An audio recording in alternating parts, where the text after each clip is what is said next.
그 중에서 한 2, 30분 중에서 한두 개씩 낙찰을 받고 4개월 동안에 그걸 팔 때까지 기다리라고 하신 분들이 한 2, 30분 정도쯤 되고, 그러니까 4개월 안에 하나 낙찰을 받고 그걸 팔 때까지 기다리다 보니까 하시면 되고, 그 중에 나머지 한 4, 50분 정도는 낙찰을 받으면서 팔으면서 연장을 하면서 계속해서 수강하시는 분들이 있고, 사실은 4개월이 지났는데도 낙찰을 못 받으시는 분들도 아직 제가 알기로는 한 2, 30여 분 정도 있는 것으로 알고 있습니다.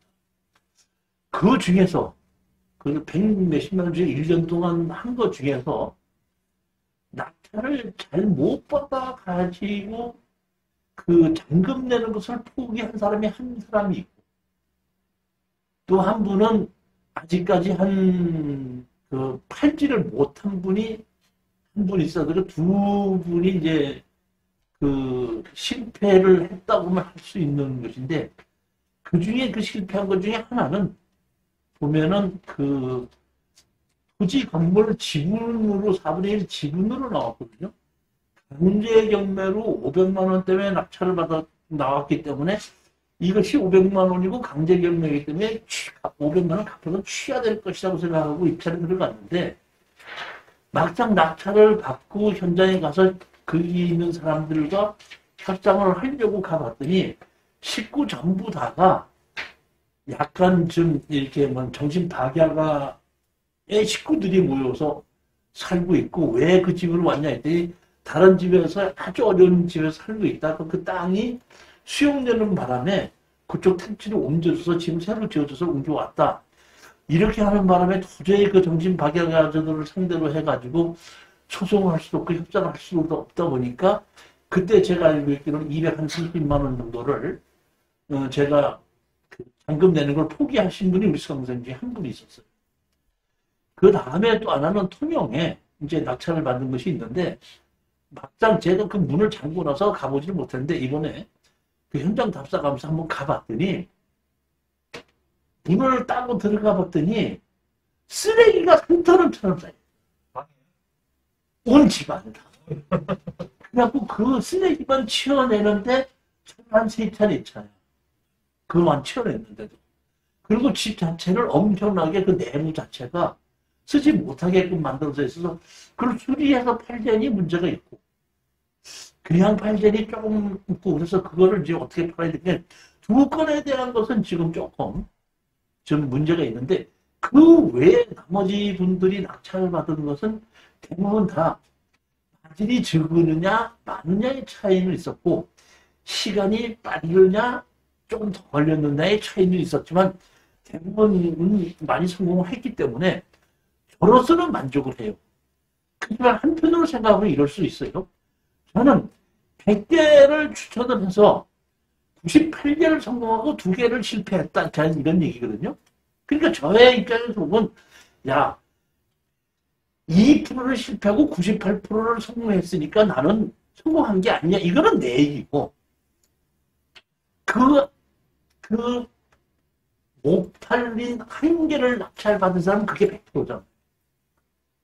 그래서 저는 이제 올해는 2021년도는 맞이해서는 대수강중 중에서는 한 번도 그런 실수가 없게끔 더 철두철미하게 노력을 해서 실수가 안 생기는 그런 물건을 이제 고르려고 더 준비를 합니다. 또 하나는 제가 현장 답사를 많이 다니거든요. 현장 답사를 예전에도 다녔는데, 뭐 요새만 다닌 게 아닌데, 예전에 다닐 때는 사진을 잘 찍을지도 몰랐고 찍지도 않았어요. 그냥 사진으로만 찍고 동영상을 안 찍었어요. 했었는데, 지금은 제가 라이브를 하다 보니까 동영상 찍은 걸 편집할 줄도 알고 자막도 넣을 줄 알고, 또 오랫동안 동영상을 찍다 보니까 동영상 찍는 것부터 실력이 늘더라고요.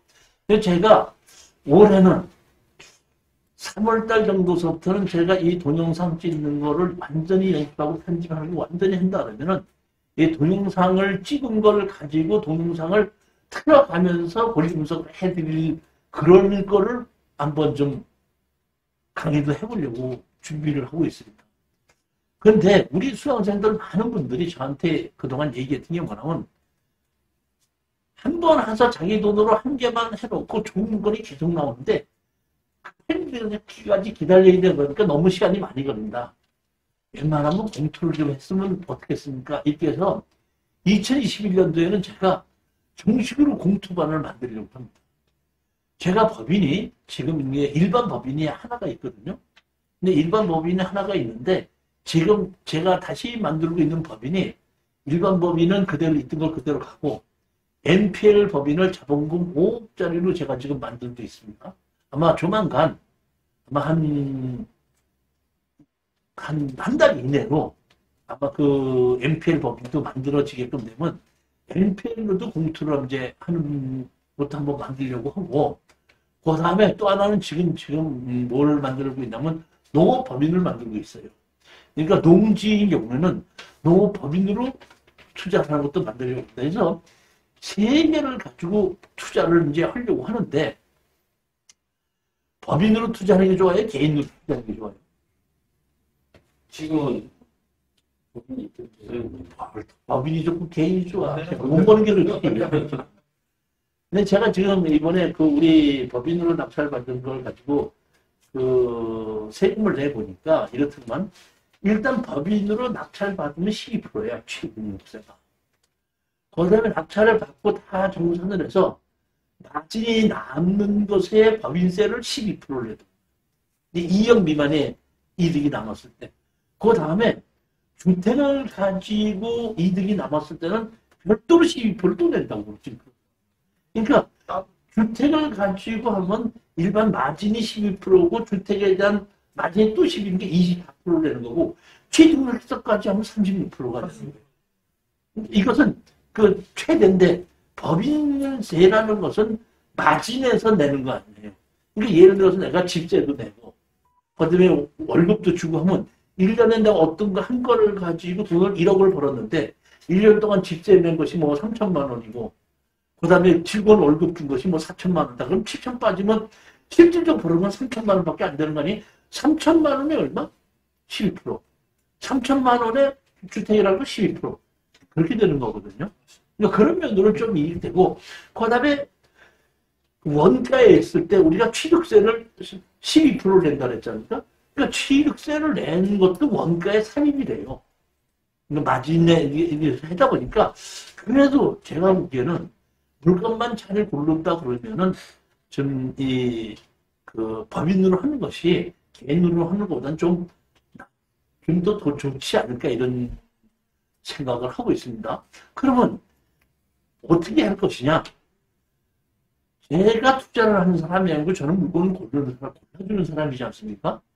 그러다 보니까 제가 법인을 이제 만들어서 제가 법인을 만들고 있어서 제가 대표이사를 할 수는 있겠지만은 주식은 여러분들이 이제 제가 그 이사진들을 이제 뽑아서 500만 원이든지 이렇게 내서 그분들이 이사진들로 하고 평상시에 관리하시는 분들 그분이 500만 원 냈다면 7명이면 3,500만 원 아니? 3,500만 원에서 관리비도 내고 다 하게끔 그분들이 내게끔 하고 관리를 하게끔 하고 제가 예를 들어서 추천 물건을 추천하지 않습니까? 그러면 그 7분 중에서 다 검토를 하고 조사를 해갖고 4분 이상이 이거 투자해도 좋다고 하게끔 되면은 그걸 확인하고 공투에 올리고 그래서 이번에는 저기 그 기본 이사진들이 얼마를 들어가고 나머지 공투는 얼마를 받겠다 이렇게 하고 같이 그 이사진들하고 저하고 낙찰 받는 것이 중요한 게 아니라 파는 게 중요하지 않습니까? 같이 다 팔아갖고 마진이 나오게끔 되면은 제가 그 팔고 돌아준 데 대한 그 컨설팅 비용으로 제가 마진의 순수한 마진의 10%를 제가 갖겠다는 거고 나머지 5%는 거기 이사진들이 수고를 하고 그동안 경비 쓴 거를 그 사람들 그걸로 채우자 이런 얘기예요. 현장 가보기도 하고 밥 먹기도 하고 뭐 탑사도 해야 되고 또 입찰 보러도 가야 되고 협상을 하려면 협상하러도 가야 되고 이런 비용이 있지 않습니까? 그런 비용은 5%를 그걸로 하고 나머지 85%를 가지고 투자자 전원들에게 공평하게 어떻게 나누게끔 되는데 그 나누는 것은 투자, 어떤 물건을 이제 우리가 공투를 한다 그러면 그 잔금을 낼 때에 그 투자금을 내게끔 되지 않습니까? 그러면 그 내는 돈을 차입으로 잡고 빌리는 거죠. 법인에서. 갖고 마진을 남는 걸 갖고 정당 공정하게 나눠가지고 이자로 주게끔 되는 거죠. 그러니까 투자자들은 그 이자 소득세를 본인이 개인이 이제 뭐 1년에 내가 낙찰을 받아서 뭐 얼마를 투자했더니 3천만 원을 벌었다.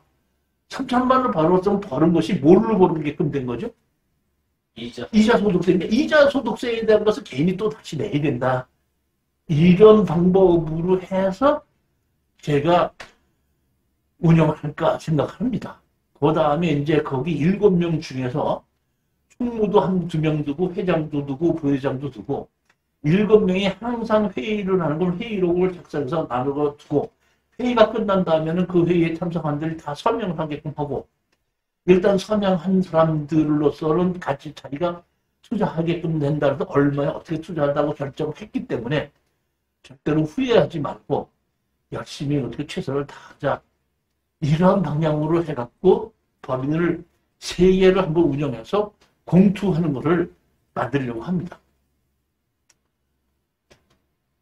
괜찮은 것 같아요. 네, 좋습니다. 아니, 내가 아까도 얘기했잖아요. 계획은 사람이 생각을 세우는 건데 신이 보기에는 그 사람이 세운 계획이 얼마나 우습겠어요. 야, 계획 세운다고 다 되냐? 신이 보기엔 그래 안 그래요. 그럴 수도 있지만은 그래도 계획을 세우는 사람이 있고 계획을 안 세우는 사람이 있는데 계획대로 한번 열심히 노력해보고 우리가 계획된 것이 잘못됐으면 또 고쳐나가면 되지 않겠냐 이런 생각을 좀 하는 겁니다. 그래서 제가 보면 지금 이게를 분류를 할 생각입니다. 하나는 지금 우리가 투자 물건 밴드가 있죠. 하나는 공투 밴드를 하나 새로 만들 거예요. 그럼 공투 밴드에 들어올 수 있는 사람은 4개월 동안 60만 원을 낸 사람 중에서 일단 4개월 동안은 저하고 같이 일반 투자를 한번 해보자. 해본 사람 중에서 내가 어느 정도 이제 이종신이가 골라주는 물건도 이해도 하고 내가 그 돈이 얼마큼 되겠다 안 되겠다 내가 자신 있다 하시는 분들은 이제 공투 반대로 옮겨가는 거죠. 그럼 제가 한 달에 이제 지금 4개월 동안 얼마 받죠? 그러면 4개월 지나면 또 얼마 받죠? 그러면 1년이면 얼마를 받죠? 180만 받는데 그렇게 받아서는 공투는 안 될 거기 때문에 4개월이 끝나고 나신 분들은 공투 밴드로 옮겨가게끔 되면 그분들에게는 1년 동안에 100만 원을 받고 공투로 그냥 다 참석할 수 있게끔 하고 공투로 참석하려고 공투로 제가 올리는 물건은 반드시 현장을 가서 답사해서 모든 것을 동영상으로 다 찍고 제가 거기에 대한 것을 권리 분석을 하고 올려놓고 투자하실 분들은 제 얘기를 듣고 강의를 듣고 투자를 할 것인지 말 것인지를 본인이 결정하게끔 하겠다. 즉 다시 말하면 공투반은 4개월이 끝나고 난 다음에 오시는 분들인데 그건 추천 물건으로 받는 것이 아니라 연회비로 받아서 공투 물건을 해주겠다 이런 얘기입니다.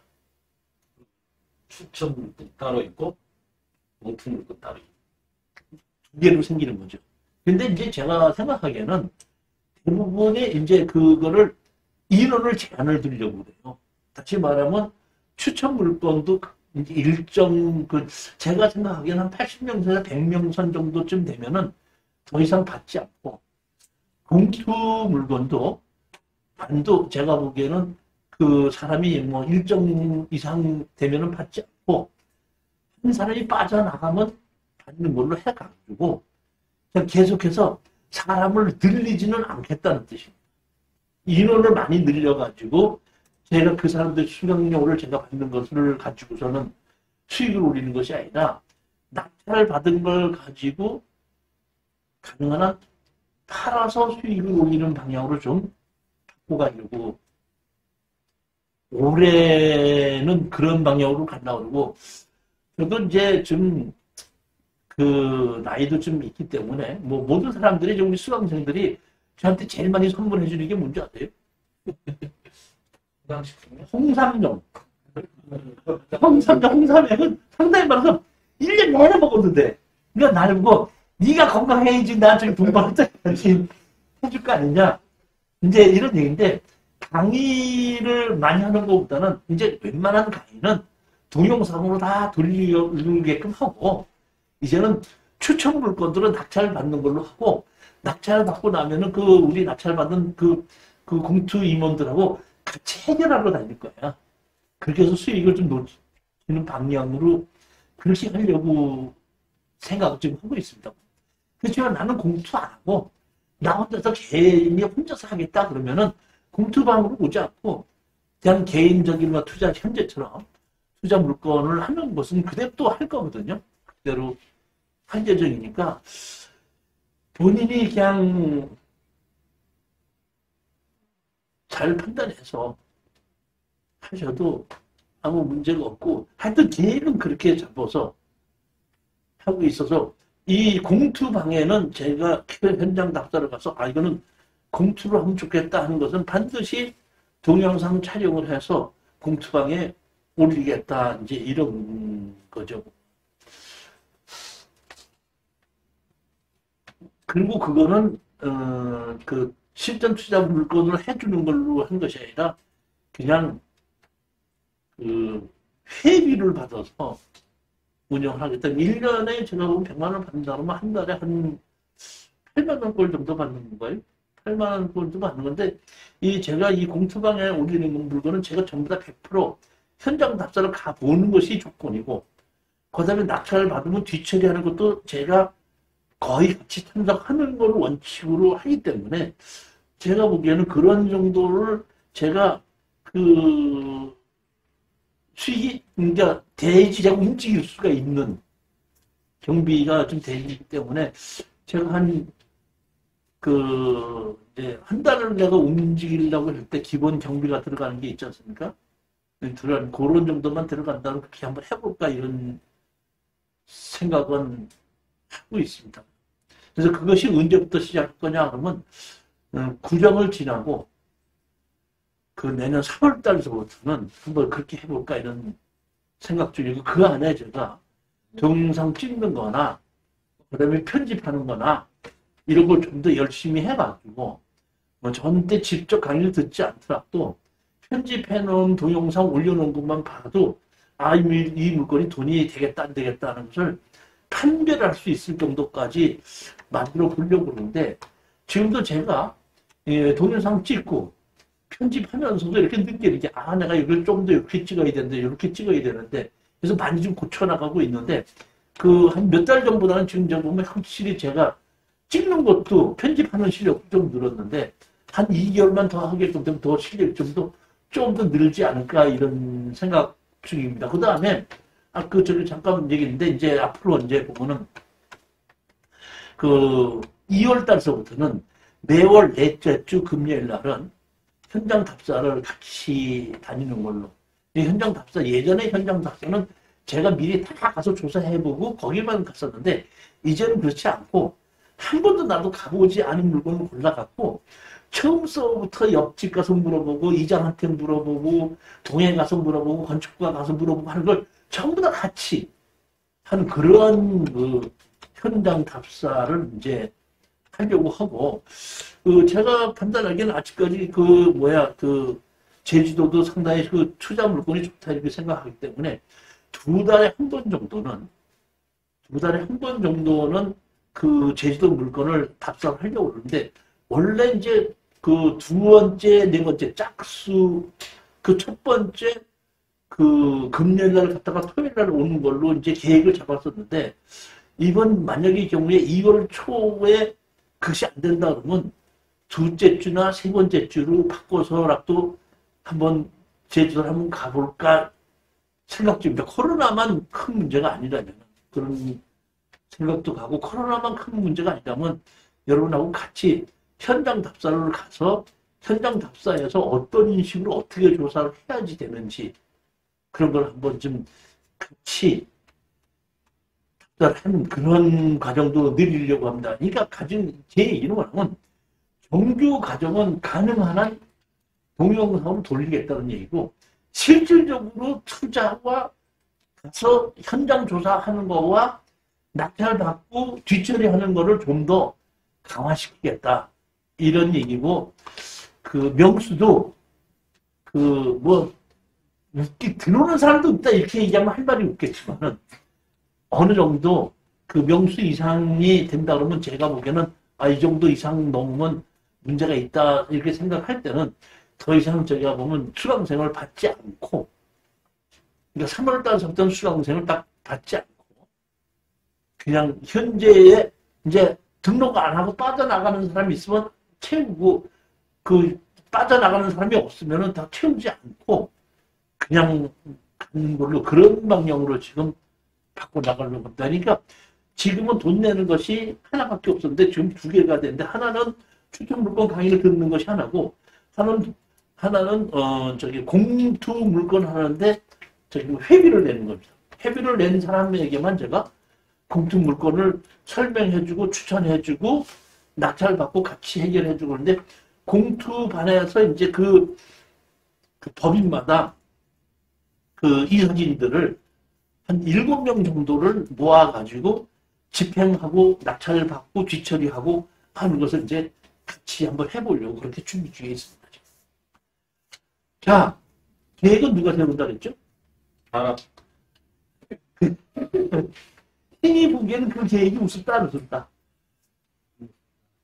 우습지만은 열심히 노력하면 또 그 도와줄 수도 있는 것이 신이기 때문에 뭐 그렇게 제가 그 무모한 그것은 안 하려고 하고, 사실 보면은 제가 이 한 20여 년 동안을 추천 물건을 강의를 했는데 그동안에 공투한 적이 있겠어요?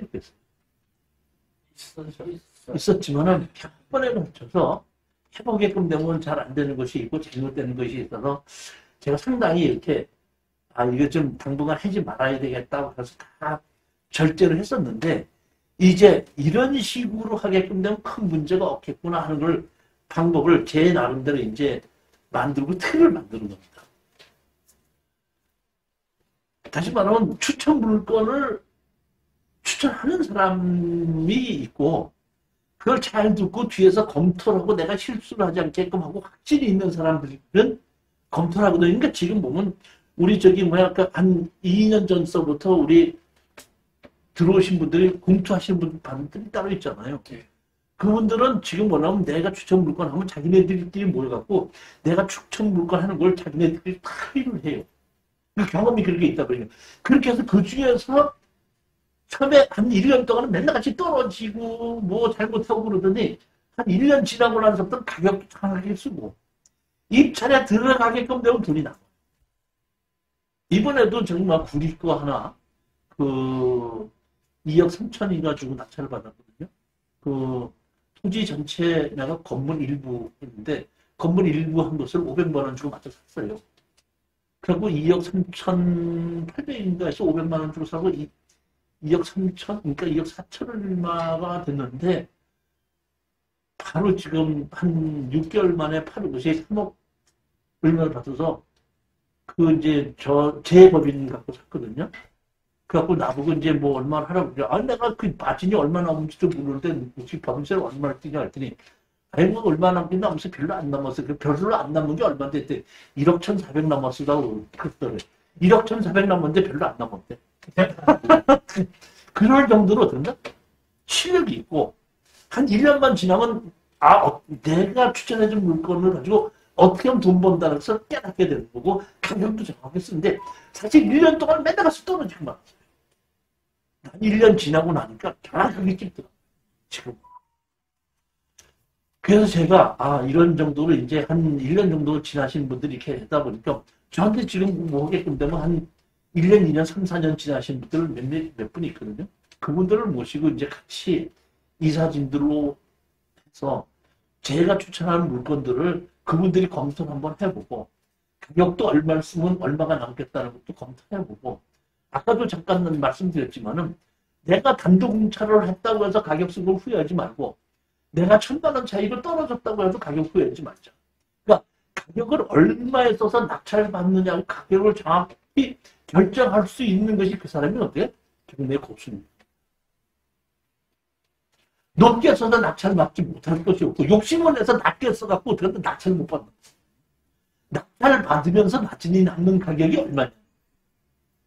그 가격을 정확하게 우리가 알아낼 수 있는 그런 것이 되다 보니까 이제는 제가 보기에는 좀 자신이 생겨서 한번 해보겠다 이렇게 마음먹습니다. 그러니까 법인이 세 개입니다. 일반 법인, MPL, 농업법인 이렇게 세 개에서 각 법인마다 그 이사진들을 5명에서 7명씩 모여서 저는 주주가 없이 그냥 허물만 대표이사 먹고 나머지들 한 그 7명에서 주식을 가지고 그 7명에서 결정을 하고 그 주식을 안 가지신 분들은 그 주식을 가지신 분들이 투자 물건을 결정하면 나도 들어가겠다 안 들어가겠다는 것을 그분들이 결정하는 거예요.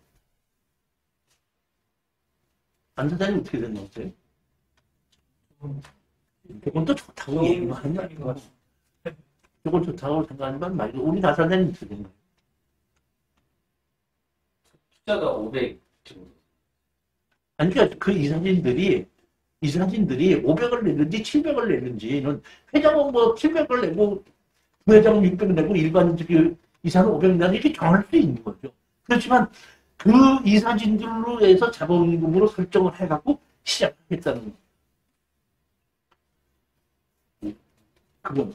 그래서 그분들이 전적으로 하고 그 회사를 운영하는데 회사를 운영하는 비용을 마진의 5%를 회사를 운영하는 비용을 띄워주게끔 만듭니다. 그렇게 하고 그 운영진이 아닌 사람들도 투자를 하겠다고 받아준다. 받아주고 그 사람들에게는 이자 소득으로 들었다 마진에서 띄워주겠고 그렇게 하겠다. 이런 얘기. 계획이 그렇다는 얘기. 제가 보기에는 우리 지금 저기 투자 물건에 지금 보면 한 27명인가 128명이 되는데 제가 보면 그거를 100명으로 줄이려고 그래요. 더 이상 받지 않고 줄이려고 그러고 지금 우리 그 공투밴드 제가 말하면 동영상 밴드가 한 650명이 되는데 그 중에서 회비 내는 사람들로 해가지고 한 80명에서 100명으로 된다 추려내려고 지금 합니다. 그러니까 정확하게 나는 있으면서 저기 회비를 내고 공투를 내가 1년 동안에 몇 개를 하겠다.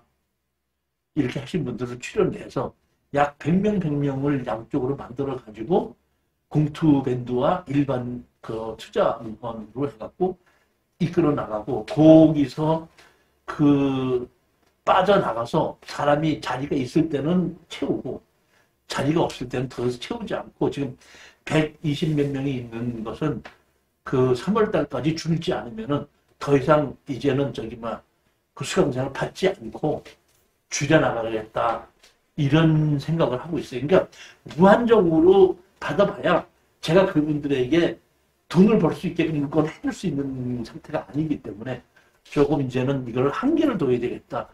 이런 생각을 가지게 된 겁니다. 자, 그러면 오늘의 이제 얘기는 여기까지 끝내고 정식으로 이제 강의 한번 시작을 하도록 하겠습니다. 안녕하세요. 반갑습니다. 오늘이 2월 10일이죠. 2월 10일 특수경매를 가지고 오늘 지난주에서 계속 하는데 특수경매는 제가 뭐가 특수경매라고 그랬죠? 낙찰 받고 나면은 바로 팔지를 못하고 내가 뭔가를 정리해가지고 팔아야 되는 것이 특수경매라고 하는데 그러기 위해서 그러니까 내가 낙찰을 받은 것을 정리하기 위해서는 여러 법을 좀 알아야 되는데 오늘은 이제 보면 국유재산법입니다. 국유재산법. 이것도 좀 여러분들이 특수경매를 하려거나 공매를 하고자 할 때는 이 국유재산법을 좀 알아야 됩니다. 자, 국유재산법 53페이지입니다.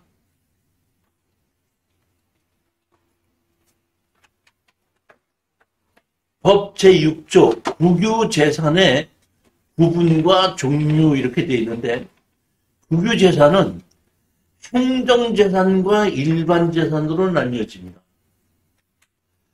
일반재산인 경우에는 이 공매를 통해서 빌려주기도 한다. 대부라고 나오죠. 빌려주기도 하고 매매를 하기도 합니다. 공매를 통해서 자산관리공사에서 하는데 행정재산은 팔지를 못하는 것이 행정재산입니다. 보면 행정재산 해갖고 이렇게 보면 공용재산, 공공용재산, 기업용재산, 보존용재산 이렇게 나와 있는데 보게 되면 여기 보면 보존용재산, 그 다음에 기업용재산, 공공용재산, 그 다음에 공용재산 이렇게 있는데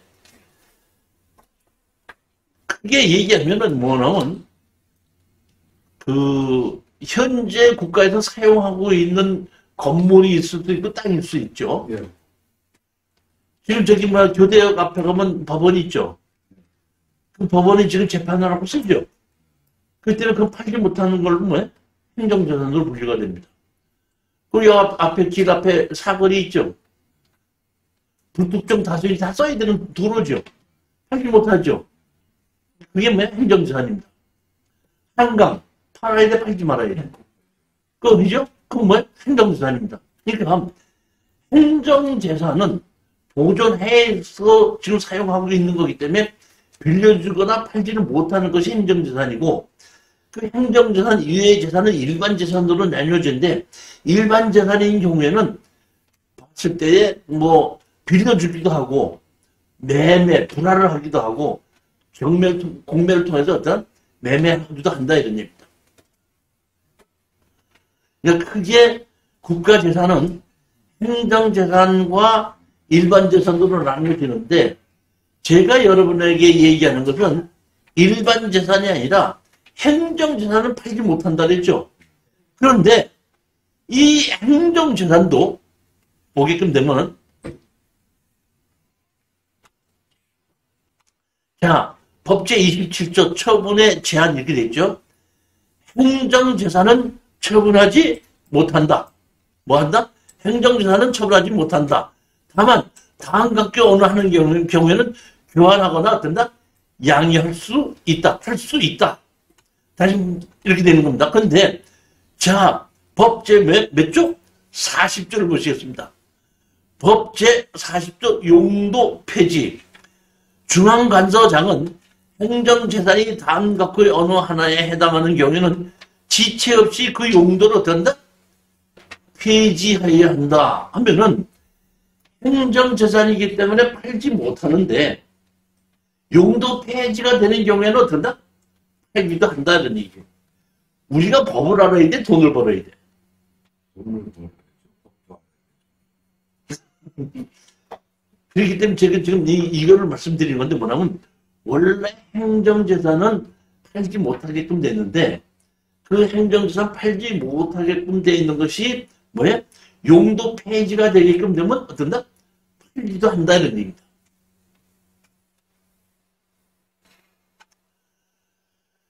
자, 여기 보시게끔 되면 여기 보면 2013 타경 해갖고 여기 보게끔 되면 이것이 뭐야? 경매로 나온 겁니다. 경매로 나왔는데 요 땅이 경매로 나온 겁니다. 여기 보면 이게 보면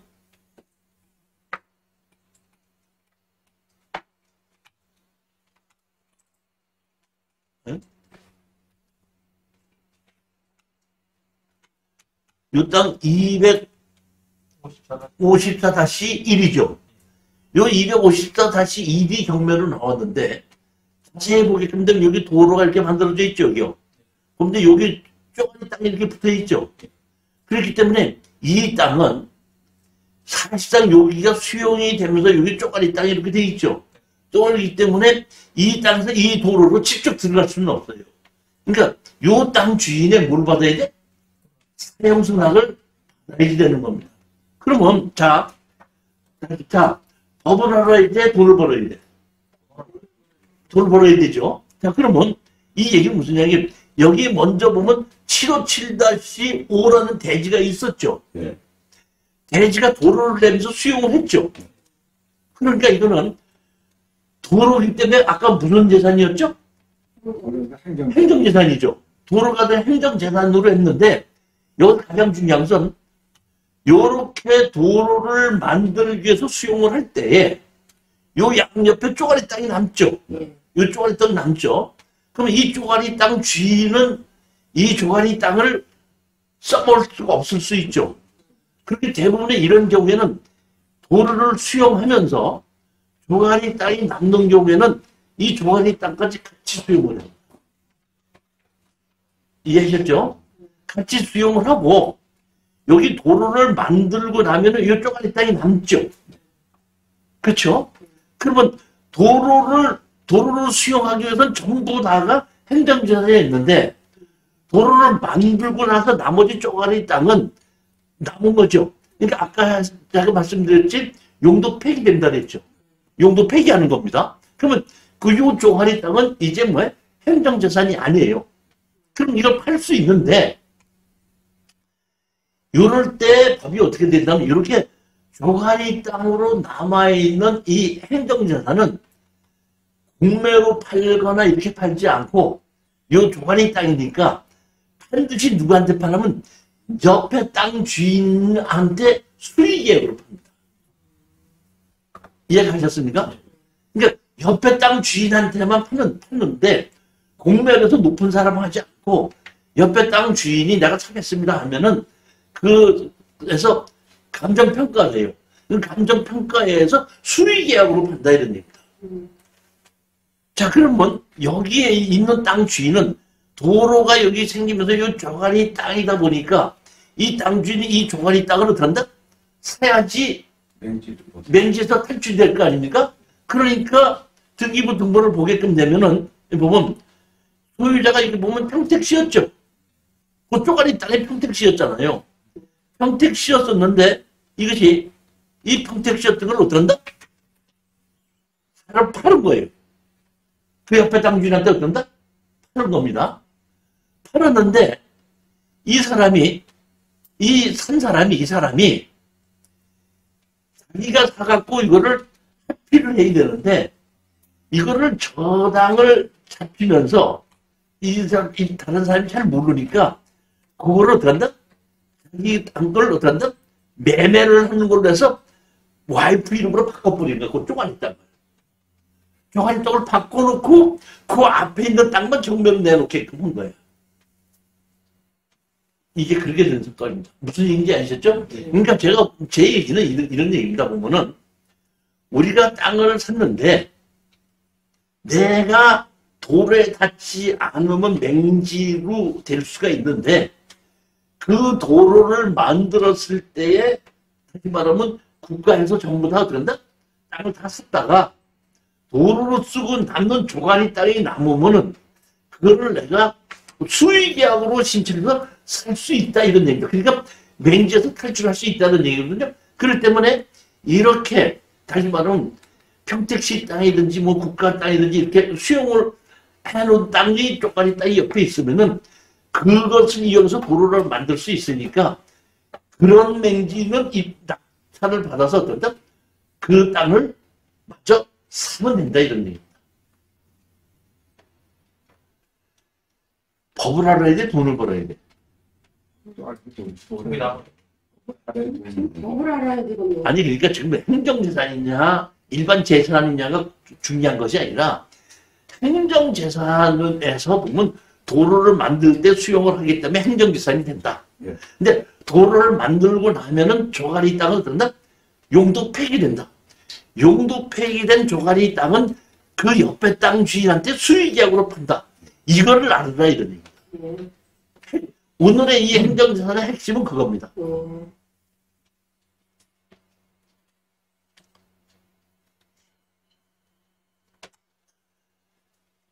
나머지 이 국유재산법은 공매를 통해서 빌려주거나 팔거나 하기 때문에 거기에 대해서 그냥 들어가서 알으면 되기 때문에 특별하게 다른 것을 알 필요는 없는데 제가 지금 얘기하는 것은 뭐냐면 이 국유재산법에서 알아야 될 것은 행정재산과 일반재산으로 나뉘어진다. 행정재산은 어떤다? 팔지 못한다. 근데 행정재산으로 쓰고 나서 용도 폐기된 것은 매매를 하는데 공매를 통해서 매매하는 것이 아니라 조가리 땅이기 때문에 바로 그 옆에 땅, 그 조가리 땅하고 붙어있는 주인에게 어떤다? 수익. 수의계약으로 판다. 그것만 알으시면 돼요. 우선적으로. 옆에 땅이 접촉돼 있는 여러 가지가 여러 소유자가 있고 이제 그 보면 실전 사례에서 도로에서 실전 사례에서 보면은 이제 그 두 집이 같이 붙어 있었거든요. 이 두 사람이 같이 산다고 하다 보니까 쪽에서 이쪽은 이쪽도 팔고 저쪽은 저쪽도 파는 경이 있었습니다. 그 실전 사례에서 나옵니다. 그러니까 그런 것을 통해서 우리가 맹지에서 탈출할 수 있는 방법 중에 하나가 그런 땅에서. 그런 땅인 경우에는 맹탈할 수 있으니까 내 땅 옆에 조가리 땅이 있다고 할 때는 반드시 등기부등본을 띄워가서 그것이 국가나 지방자치단체가 갖고 있다고 할 때는 수의계약으로 든다? 살 수 있다는 걸 알아라 이런 얘기입니다. 예. 그때는 조금 저렴한가요? 아니지 감정평가에 한데 저렴한 것은 아니고 감정평가. 토지 감정 그 이해는 감정평가에서 하는데 감정이 그 실거래가로 그대로 한다고 하더라도 평수 자체가 작기 때문에 거기에 대해서 큰 문제가 되는 건 아니에요.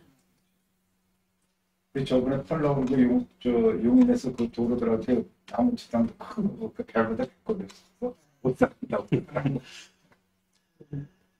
자, 이번에는 민법입니다. 민법. 저희가 이 특수경매 낙찰을 받아서 처리하는 민법 중에서 한 60, 70%가 이 민법에 의해서 처리하는 거거든요. 이거 우리 민법도 알아야 되는데, 자, 보십시오. 민법. 몇 페이지? 60페이지입니다. 제1조 법원. 민사에 관하여 법률의 규정이 없으면 관습법에 의하고 관습법이 없으면 조리에 의한다. 제가 사실은 한 달 전쯤인가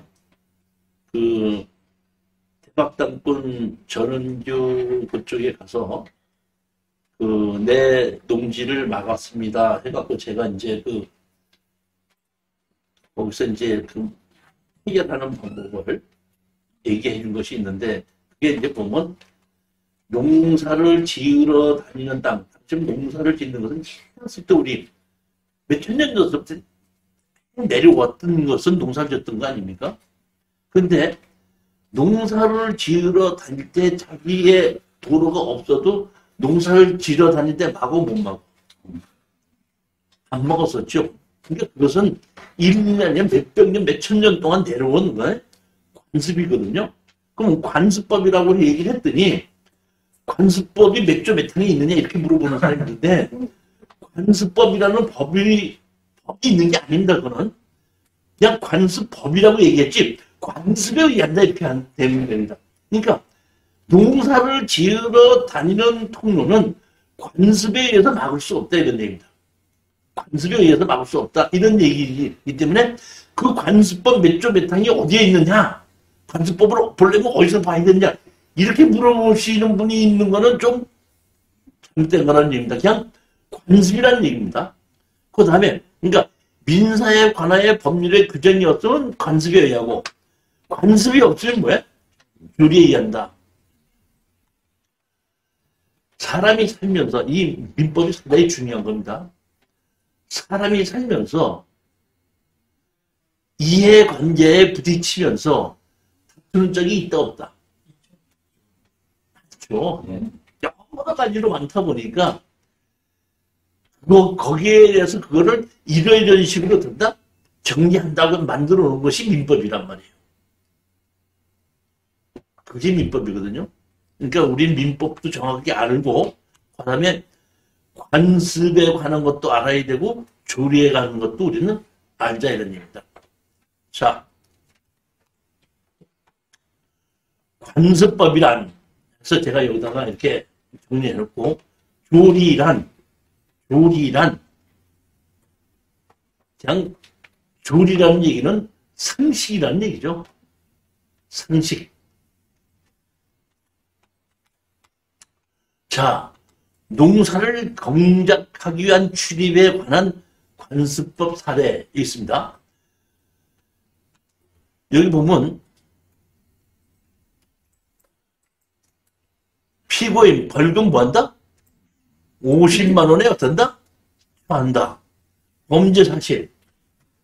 피고인은 서산시 해미면 휴암리 228-3번지 토지의 소유자이고 피해자 고누는 피고인의 토지에 접한 길이 누구 번지 길을 누로부터 빌려 마늘 농사를 짓는 사람이다. 그러니까 한 사람은 그 진입돌의 땅 주인이고 한 사람은 그 진입돌의 땅을 이용해서 들어가서 농사를 짓는 사람이에요. 근데 제가 보기에는 이 농사를 지으러 들어가는 걸 어떤다? 막았던 것 같아요. 막았더니 이 사람이 어떻게 한다? 이제 어떤다? 막았다고 그 소송을 했죠. 소송을 했더니 주의토지통행권, 다시 말하면 농사를 지으러 다니는 통리는 막으면 안 된다고 터주라고 얘기해서 터놓고 난 다음에 다시 이 사람이 뭘 했냐면 자 보십시오.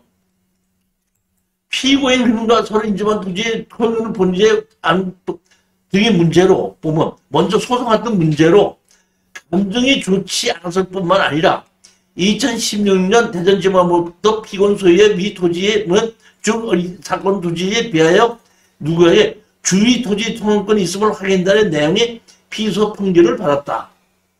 다시 말하면 농사를 지으러 다니는 통로는 막을 수 없다고 그랬는데 막으니까 주의 토지 통행권에 의해서 소송을 해서 주의 토지 통행을 내줘라고 든다 판결을 받을 겁니다.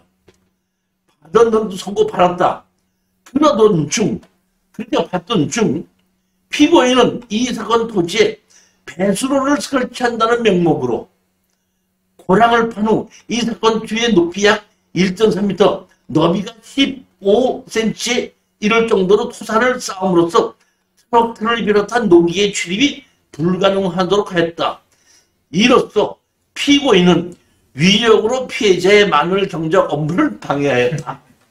이게 범죄 사실이에요.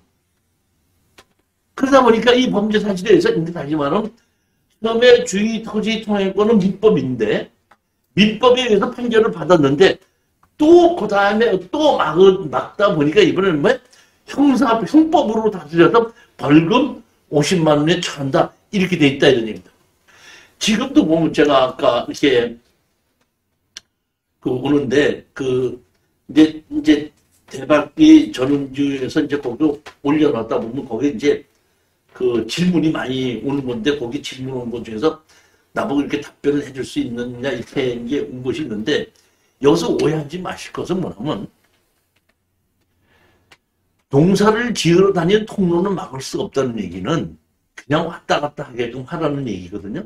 근데 농사를 짓는 땅에 가지고 내가 행정적인 조치로 내 집을 짓는다든가 뭐 할 때는 농사를 지으러 다니는 통로는 막을 수 없지만은 행정 조치를 하기 위해서 집을 지으려고 할 때는 사용수당 받아야 됩니다. 그러니까 농사를 지으러 다니는 목적으로 다니는 것만 막지 못한다는 얘기지 행정적인 집을 지으려고 할 때도 못 막는다는 건 아니라는 얘기예요. 절대 오해하시면 안 된다는 얘기입니다. 그리고 이렇게 다시 말하면 관습법이라는 것이 따로 있는 것은 아니고 관습법이라는 건 옛날부터 내려오던 그 뭐야?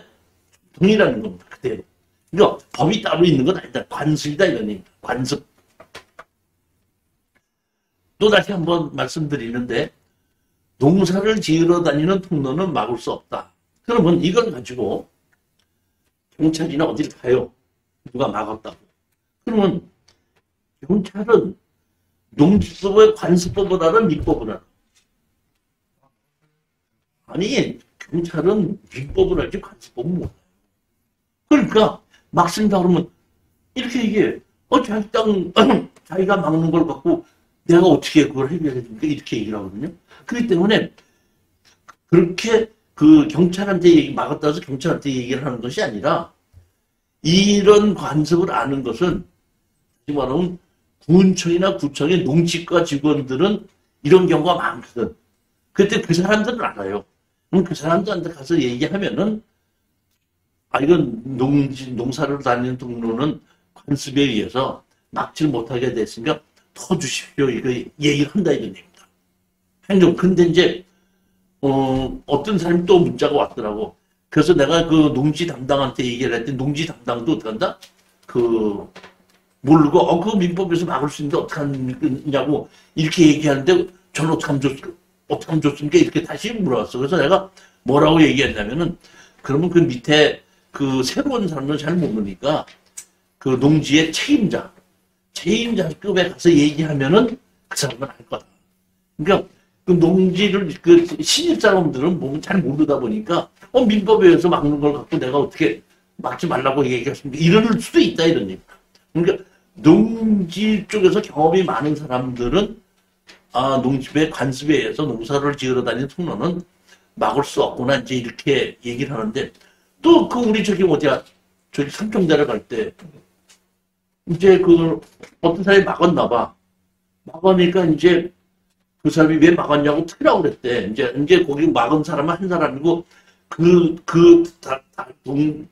다녀야 되는 사람은 한 세 사람인가 봐. 세 사람이 와가지고 달라고 때 내 건데 왜 쳤냐 했더니 이제 그 대박에서 얘기한 관습법에 의해서 이거는 막을 수 없다고 얘기한 거를 이제 보여주면서 못 막겠다 했는데 왜 당신 막았냐고 했더니 근데 전화가 와갖고 그게 맨 민법이 맞는 것이지 어떻게 당신은 관습법이 맞다고 그러냐고 어떻게 그따위 강의를 하냐고 난 딱 항의 전화가 왔더니까.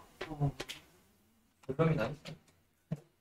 하여튼 근데 다시 말하면 이런 법률의 내용을 정확하게 이해를 하지 못했기 때문에 그런 얘기가 나온다 이런 얘기죠. 그러니까 관습에 가는 걸 내가 두 가지도 나는 거야. 하나는 농사를 지으러 다니는 통로는 막을 수 없다. 또 하나는 뭐예요? 또 하나는 분묘기시권입니다. 이 분묘기시권은 관습이 어떻게 된다? 예금 됩니다.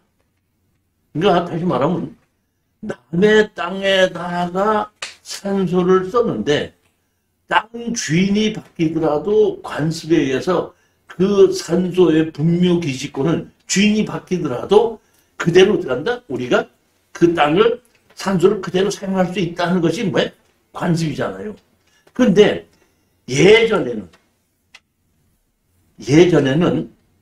이렇게 분묘기시권이 인정이 되면 영원히 인정이 됐었습니다.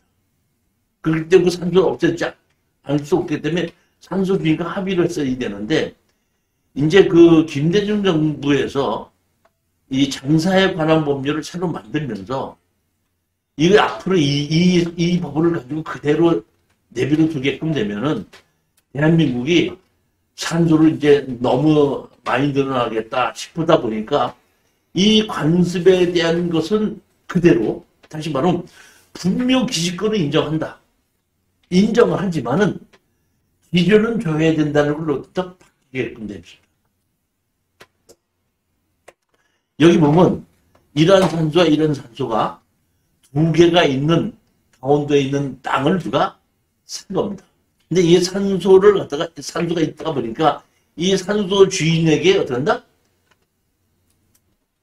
산소를 철거하고 지조를 내놓으라고 소송을 했습니다. 그랬더니 판결이 난 겁니다. 이거 보면 2017년도에 난 겁니다. 피고인 B는 2017년 9월 3일부터 피고 C는 2017년 10월부터 양주시 D 전대 1914 중 분묘 948.97에 대한 피고의 점유일 또는 원고의 토지에 대한 소유권 상실까지 월 12만 1,830원의 돈을 어떻게 한다? 지불하라. 나 28만 8,380원에 대하여 B는 207에서 C는 누구까지 어떻게 한다? 돈을 지급하라. 이렇게 판결이 난다 보니까 예전에는 분묘기지권, 남의 땅이라도 분묘기지권을 인정하는 건 그대로입니다. 분묘기지권이 인정이 된다. 그런데 예전에는 분묘기지권이 인정이 됐을 때 지료를 주지 않았었는데 이제는 어떤다? 판결로 해서 분명 기지권은 인정이 되는데 뭐는 한다? 지료는 줘라.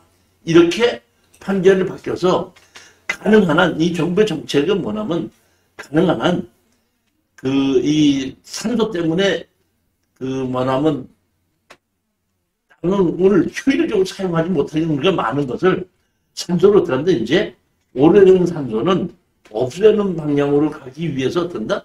이 치료를 주게끔 판결이 됐기 때문에 이제 우리 같은 경우에는 지금 예전에 보면 산소가 있을 때는 가격이 상당히 많이 떨어졌지 않습니까? 떨어진다고 했을 때 우리는 그 산소 주인을 상대로 해서 지료 청구 소송을 할 수 있다는 얘기. 그러면은 사장님이 다른 사람 땅에다가 부모님 산소를 모셔놨다고 가정합시다. 그런데 그 사람이 어떤다? 주인이 바뀌면서 뭘 달라고 그래? 치료를 달라고 그래. 아버지 산소잖아요. 치료 줘야 안 줘요? 줘야 되죠.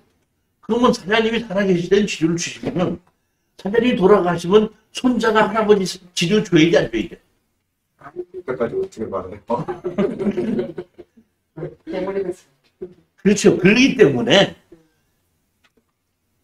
당사자인 경우에는 치료를 주지만은 그 위에는 치료를 주기 어렵기 때문에 그때까지만 산소를 못 있게끔 하고 그 위에서부터 산소를 어떤다?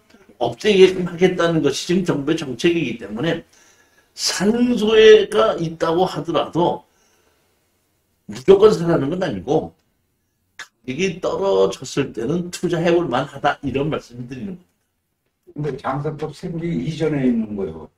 아니 이전에 그러니까 장사법이 이전에 있어도 보게끔 되면 지금 소송을 하게끔 되면은 치료는 주라고 한대. 분명 기지권은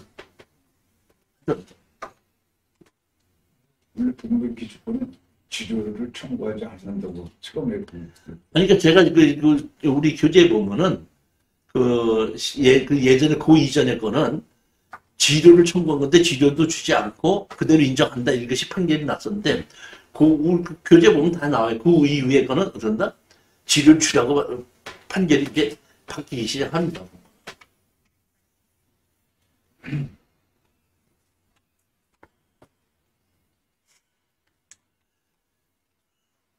(104조입니다) 불공정한 법률 행위.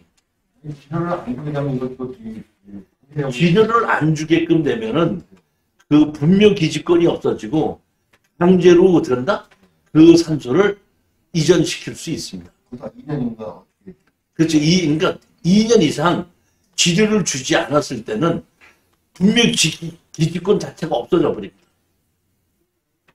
그러면 분명 기지권이 없어졌는데 다른 녀석가 철거하는데 철거하지 않으면 저는 얘기했죠. 내가 어떤 그 건물이 있는데 건물을 어떤데 치료를 법정지상권이 있는데 어떤다? 건물을 쓰면서 치료를 줘야 되는데 치료를 주지 않고 그대로 있을 때는 허물지도 않고 치료 그대로 있을 때는 어떻게 한다 그랬죠? 대체 집행한다 그랬잖아요. 대체 집행. 집행관에다가. 그러니까 산소도 똑같이 마찬가지예요. 산소가 그 분명 기지권이 있어서 그대로 있었는데 치료를 어떻게 하는데 2년 안 줬다 이런 얘기예요. 안 줬으니까 분명 기지권이 없었잖아요. 그러니까 그 산소 주인한테다가 이 산소 어떻게 하나? 철거해달라.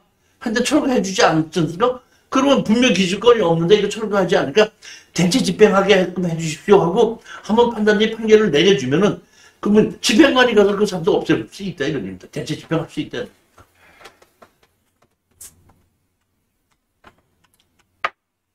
104조 불공정한 법률 행위. 당사자의 궁박, 공설 또는 무경험을 인하여 현저하게 공정성을 잃은 법률 행위는 어떤다? 무효로 한다.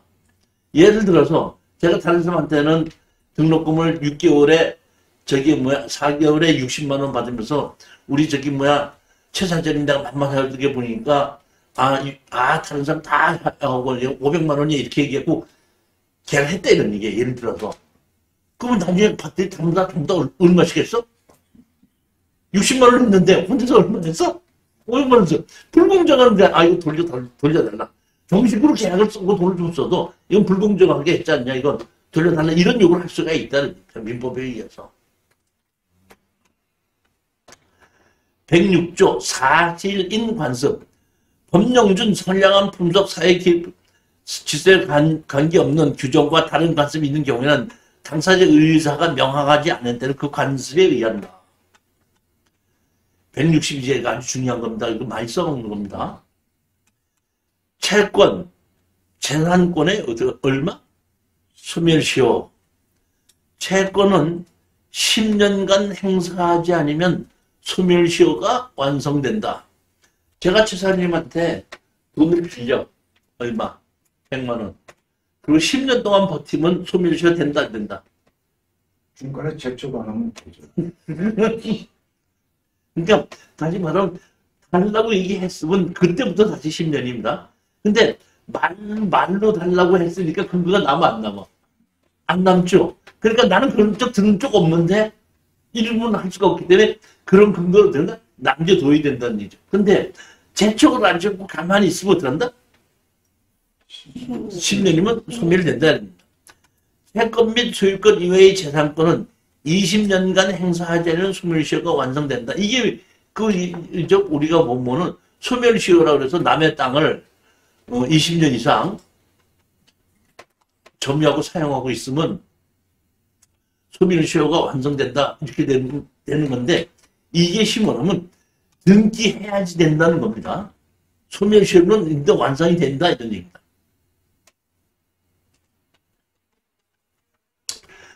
166조 소멸시효의 가산점, 기산점. 소멸시효는 권리를 행사할 수 있는 때부터 진행한다. 그 다음에 소멸시효의 중단 이유. 소멸시효는 다음 사유로 중단한다. 청구. 아까 얘기했듯이 청구인데 자 보십시오.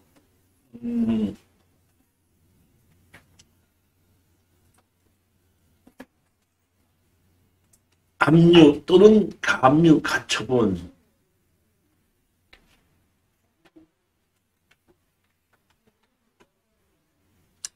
(70페이지) 보시겠습니다.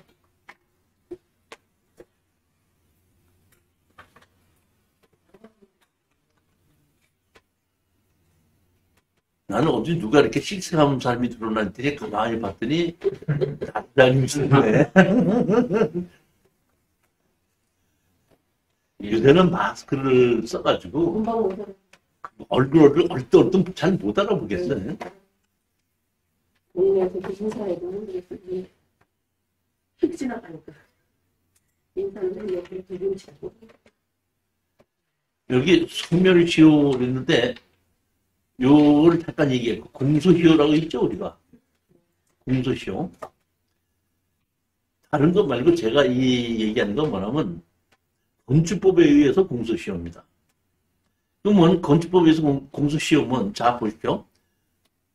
무허가 건물을 어떤다? 산 겁니다. 샀는데 무허가 건물을 사놓고 난 다음에 이 담당자가 무허가 건물 철거하고 철거할 때까지 지를 내놓으라고 할 수 있죠. 할 수 있으면 우리는 뭐 한다? 공소시효가 끝이 났다. 그럼 건축법에서 대부분의 공소시효 제일 긴 것이 7년이고 보통 보면 5년이거든요. 5년짜리가 있고 3년짜리가 있고 7년. 그러니까 범죄에 따라서 이제 공소시효가 다른데 건축법에서 제일 긴 거는 7년이에요. 그러니까 7년 정도만 지나면 된다 그러는데 이 공소시효가 보면 소멸시효와 공소시효가 있거든요. 자, 잘 보십시오. 사장님이 어떤다? 집을 짓는 겁니다. 집을 짓는데 무허가로 짓는 거거든요. 집을 지었는데 그 집을 짓다가 어떤다? 중간에서 쉴 수 있죠. 중단될 수 있죠. 예. 공소시효라는 얘기는 뭐냐면은 범죄가 끝난 다음서부터 시효가 시작이 되는 거죠. 여기 보면 소멸시효는 권리를 행사할 수 있는 때부터라고 얘기했듯이 공소시효는 범죄가 어떻게 한다? 끝난 다음서부터 뭐가 시작이 되는 거예요? 공소시효가 시작이 되죠. 그러면 건물이 있는데 불법 건물을 짓고 있거든요. 짓고 있는 거는 범죄가 된다? 지속되고 있는 거죠. 그렇기 때문에 짓고 있는 동안까지는 뭐야? 공소시효에 들어가지 않고 다 지어놓고 사람이 살기 시작했을 때부터가 공소시효가 시작이 되는 거예요. 이해가 가셨습니까? 예. 그러니까 그런 거를 우리가 공소시효에 대해서 정확하게 알고 있어요. 다시 말하면 불법으로 뭘 하는 중에 있었을 때는 그건 공소시효에 들어가지 않고 현재 범죄가 진행되고 있는 상황이라는 얘기예요. 그러니까 공소시효가 안 된다는 거예요. 공소시효나 소멸시효는 어떤 행위가 끝났을 때 그때부터 공소시효가 시작이 된다는 겁니다. 범죄 행위가 그러니까 불법으로 건물을 지은 범죄 행위가 어떤다? 끝났을 때. 근데 불법으로 건물을 지으고 났는데 뭐해? 너 고치라고 했죠? 안 고치고 있죠? 그럼 고치라고 했기 때문에 그건 어떤다? 공소시효에 들어가지 않는다 이런 얘기입니다. 고치라고 했기 때문에 아까 여기 보면 소멸시효 중단을 청구를 하면은 그때부터라고 그러죠. 그러니까 고치라고 했는데 안 고쳐. 그러면 어떡해? 그건 소멸시효에 들어가는 게 아니다 이런 얘기입니다. 이해하셨죠?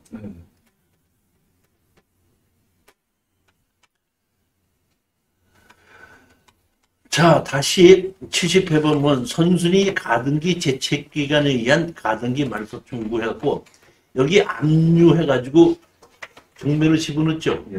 근데 여기 보면 선순위 뭐가 있죠? 선순위 가등기가 있죠, 이렇게. 그렇죠? 그러니까 여기 보면, 자, 보십시오. 경매를 청구한 사람이, 보십시오. 여기 보면 뭐라고 나와 있죠?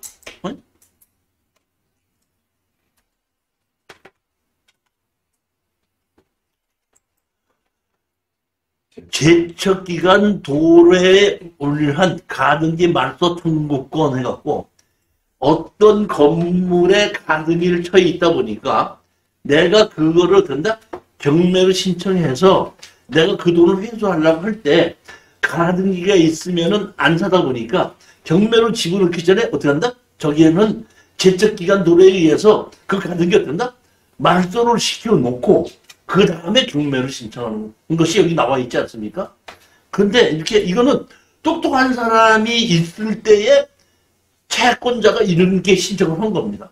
근데 지금도 보면은 이 선순위 가등기가 10년이 넘은 것이 있는데 그냥 그대로 된다 경매를 신청한 적이 있어서 가격이 떨어진 것이 있는데 그것은 우리가 제척기간에 의해서 우리는 낙찰을 받고 나면은 그걸 어떻게 한다? 지어달라고 할 수 있다 이럽니다. 소송을 해서 제척기관에서 그 가등기 말소시켜달라 일 수 있는데 여기서 가장 중요한 가등기는 10년 가장 많은 게 가압류 가처분이 있죠. 가압류 가처분은 3년입니다. 그러니까 내가 낙찰을 받기 3년 전에 가압류가 돼 있든 선순위 가압류가 돼 있든지 가처분이 돼 있다고 하더라도 걱정하지 마시고 낙찰을 받고 난 다음에 그 제척기간에 의해서 가압류 가처분을 어떤다? 지워달라고 할 수가 있다는 겁니다. 제척기간 다시 한번 말씀드릴게요. 가등기 몇 년? 10년. 10년. 가처분, 가압류 몇 년? 3년. 그거는 제척기간에 의해서 낙찰 받은 다음에 제척기간에 의해서 이거는 말소 신청. 말소 신청을 하면 판결을 받으면은 바로 된다? 등기소에 가져오면 말소시켜준다 이런 얘기. 그러니까 선순위 가등기 가압류 가처분을 말소시킬 수 있는데 가등기는 10년 이상에 했으면 가처분과 가압류는 3년 전에 했을 때.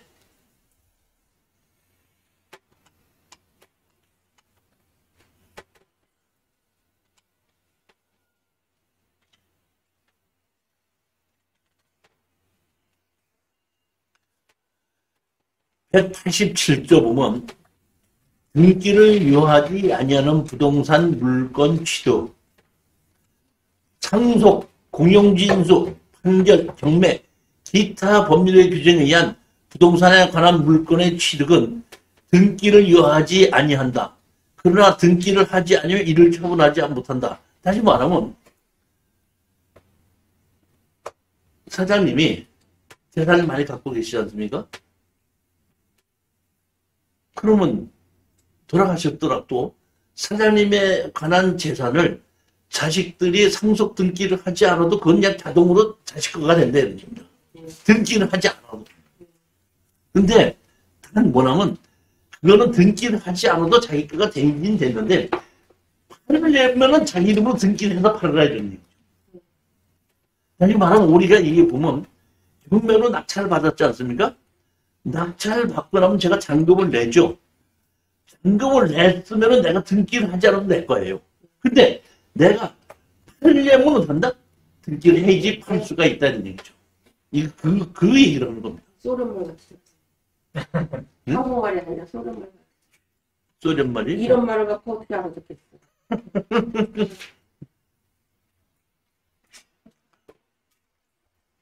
못 알아들었어 이거를 그전에는.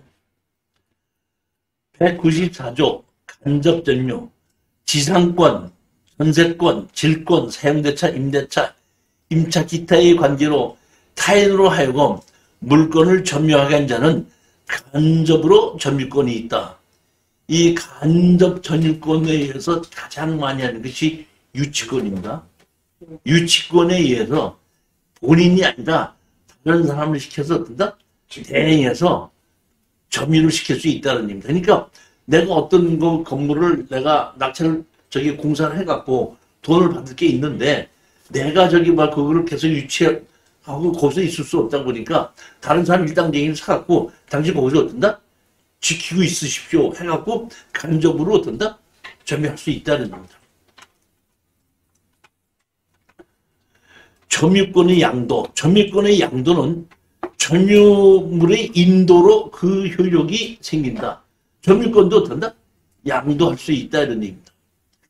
우리 수강생 중에서 보면은 현재 몇 년 전에 오신 분인데 그분은 다른 건 하지 않고 유치권이 있는 물건이 경매로 나오지 않습니까?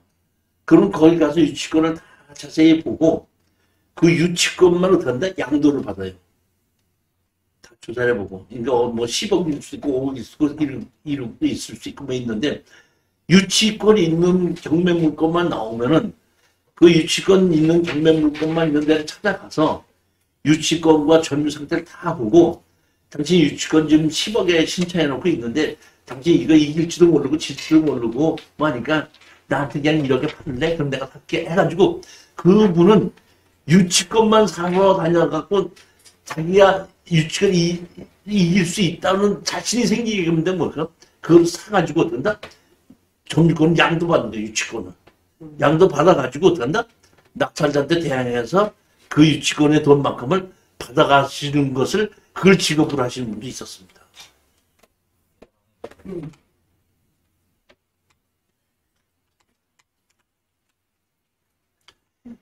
219조 봅니다. 73페이지.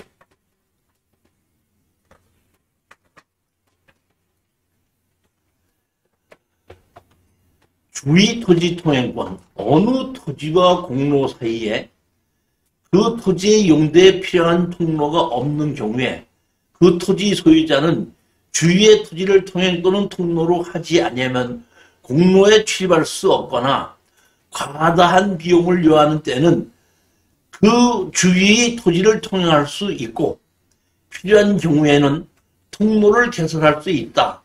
그러나 이로 인한 손해가 가장 적은 장소와 방법을 선택해야 한다. 전항의 통행권자는 통행지 소유자의 손해를 보상해야 한다. 오늘 아까 오셨던 분도 그것만 이제 오늘 강의하기 전에 오셨던 분인데 집을 하나 지어서 갖고 있는데 막으니까 그걸 주의 토지 통행권 갖고 된다? 소송을 해서 1년 동안에 50만 원을 준다. 이렇게 해도 된다? 주의 토지 통행권 소송을 한 것이 있습니다.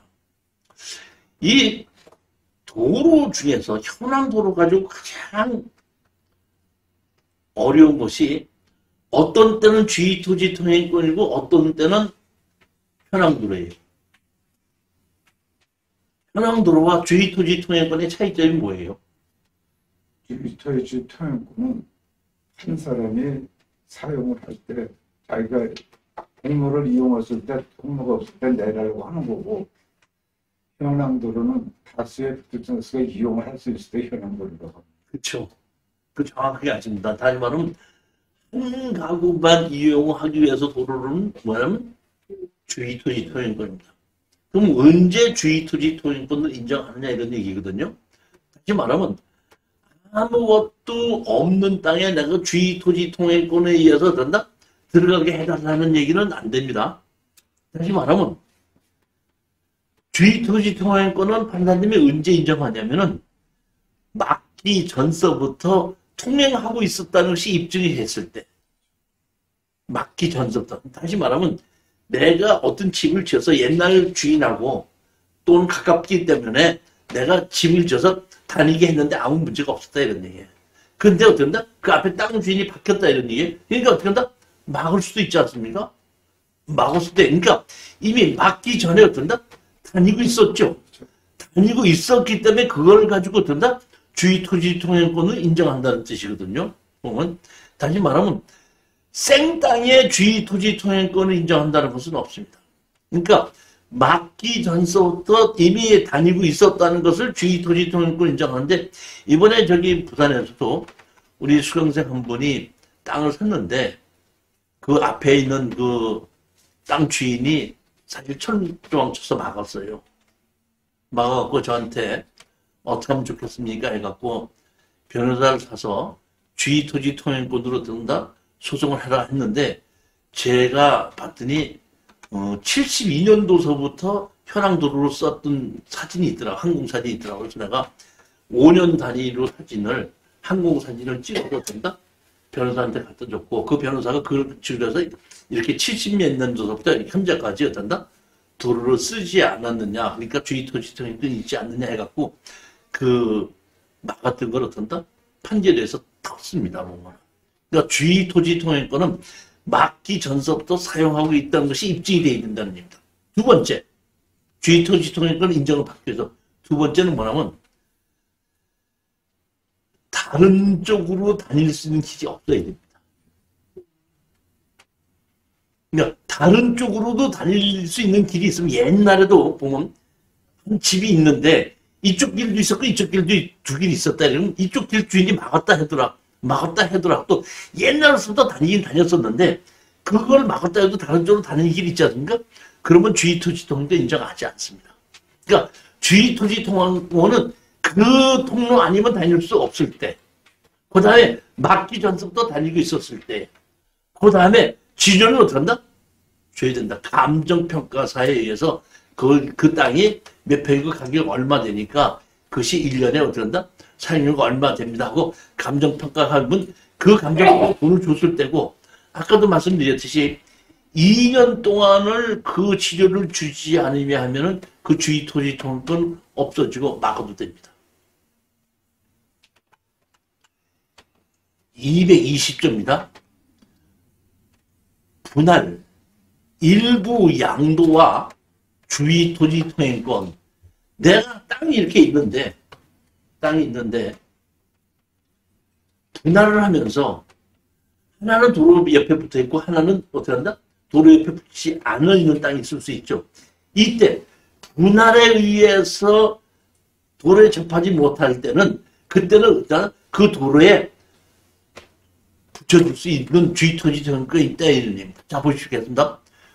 분할로 인하여 공로에 통하지 못하는 토지가 있을 때에는 그 토지 소유자는 공로에 출입하기 위하여 다른 분할자의 토지를 통행할 수 있다. 이 경우에는 어떻게 한다? 보상의 의무가 없다.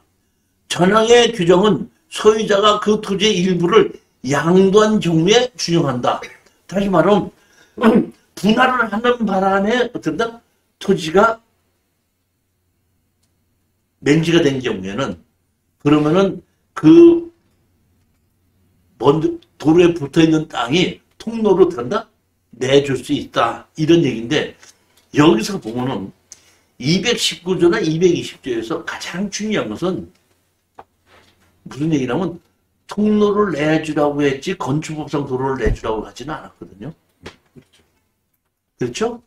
그 문제가 있을 수 있고 이 통로를 내주는 것에 대해서 보게끔 되면은 내가 10년이고 20년이고 쓰고 있었습니다. 통로 내줘서 쓰고 있었어요. 근데 이제 도시가스가 들어오는 겁니다. 도시가스를 연구하려면 그 통로를 이용해야 되죠. 그러니까 도시가스에서는 뭐냐면 그 땅 주인의 사용수당을 또 받아오라 이렇게 얘기를 하거든요. 그러면 통로로 쓰라는 돈과 도시가스 쓰라는 것이 어떤다? 별도로 또 얘기를 할 수 있다 이런 얘기입니다. 이 부분은 건축법에 의해서 이렇게 되어 있습니다. 건축허가를 받았을 경우에는 건축허가를 받을 때는 배수로를 허가를 받은 걸로 보고 진입도로도 허가를 받은 것을 보고 수도도 들어오는 것을 어떤다 보고 전기도 들어오는 것을 본다 이렇게 되어 있습니다. 그러니까 건축허가를 받았다는 것 자체는 배수로도 쓸 수 있고 전기도 쓸 수 있고 수도 쓸 수 있다 이런 뜻이거든요. 근데 이 건축법에 의하면 건축허가를 받았을 때에 가스도 쓸 수 있다는 부분은 없어요. 그리고 가스 설치업자들은 무조건 된다? 상승을 받아오라고 얘기합니다. 근데 현황 도로를 가지고 가스업자들은 어떤다? 상수낙을 받아야지 해주지, 받지 않으면 안 해준다는 얘기. 그리고 건축법에 보면은, 건축법에서는 건축허가를 받은 경우에는 배수로도 허가를 받은 걸로 보고, 도로도 허가를 받은 걸로 보고, 수도도 허가를 받은 걸로 본다. 이렇기 때문에 나는 건축허가를 받았으니까 따로 배수로에 대해서 상수낙을 안 해도 되지 않니? 이렇게 주장할 수가 있는데, 가스는 안 나와 있다는 겁니다. 그래갖고 지금 보면은, 예전에 있던 사도를 통해서 쓰고 있던 집을 짓고 있던 데서는 가스를 설치하려면 가스 사용수납을 다시 받아야 되기 때문에 가스 설치 못하는 경우가 상당히 많습니다. 지금.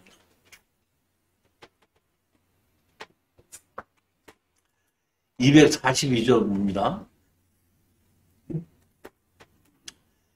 경계선 부근의 건축물을 축조함에 특별한 관습이 없으면 경계로부터 반 미터 이상 거리를 두어야 한다. 인접지 소유자는 전항의 규정에 위반한 자에 대하여 건물의 변경이나 철거를 청구할 수 있다. 그러나 건축에 착수한 후 1년을 경과하거나 건물이 완성한 후에는 손해배상만을 얻는다? 청구할 수 있다는데 원래가 건축법에 의해서 뭐 60cm 이상은 건축허가를 낼 때 띄게끔 돼 있다 보니까 이런 거는 뭐 보면 건축법에도 나와 있기 때문에 큰 문제가 될 수는 없지 않겠느냐 이렇게 보는 겁니다. 보면 245조 점유로 인한 부동산 소유의 취득기간 그러니까 취유라고 그러죠. 취득 취유라고 그러죠. 20년간 소유의 의사로 평원 공연하게 부동산을 점유한 자는 등기함으로써 어떤다? 그 소유권을 취득한다. 다시 말하면 공연하게 20년 동안을 공연하게 남의 부동산을 사용한 사람은 등기할 수 있다는 얘기거든요. 그러니까 등기해야지 자기권 되는 것이 50년, 60년을 사용했다고 해서 어떤다? 등기하지 않음으로써 소유권을 취득할 수 없대. 근데 20년 이상을 사용하고 있었다는 것을 실질적으로 큰 문제 없이 사용하고 있었다는 것이 입증이 되면은 등기 신청을 할 수가 있다는 겁니다. 그러면 판사님께서 20년 동안을 네가 점유하고 사용하고 있는데 주인이 와서 한 벌력도 뭐 한 적이 없다는 거 입증 자료를 어떻게 한다? 내놓으라고 얘기합니다. 그러면 그런 입증 자료를 인후보증이라고 그러죠. 보면 동네 사람들 뭐 몇 명이 나는 이제 여기서 50년 동안 여기서 태어났을 때 이렇게 쭉 살고 있고 거기서 뭐 옛날에 누구 주인이었었는데 누가 그 다음서부터 와서 뭐 20몇 년 동안을 했는데도 한 번도 주인이 와서 뭐라고 하지 않고 그 사람이 실질적으로 주인 노릇하면서 살아있다는 것을 어떤다? 살고 있었다는 걸 뭐 인정합니다. 뭐 이런 것을 몇 개를 받아다 이제 재판에다 정해다 주면 판사님이 그걸 보고서 판결을 내려주면 그때 어떤다? 등기를 할 수 있다는 거고. 것이지 등기를 하지 않고도 자기게 된다는 얘기 아니에요. 그러니까 지금 우리가 보면 땅을 낙찰을 받았을 때에 그 건물 주인이 내가 이 땅에 30년 전서부터 나 집 짓고 살고 있었다. 그러니까 나 20년 이상 넘었으니까 이 땅은 내 건데 왜 네가 뭐라 그러냐. 이렇게 얘기하는 사람들이 가끔가다 있는데 그게 안 된다는 얘기입니다. 근데 그게 웃기니까 저걸 돈을 안 주고 등기를 한다고. 아니, 근데 인후보증만 되면 등기해요. 아니, 등기하는데 땅 주인한테 돈을 안 주고서 등기를 한다고.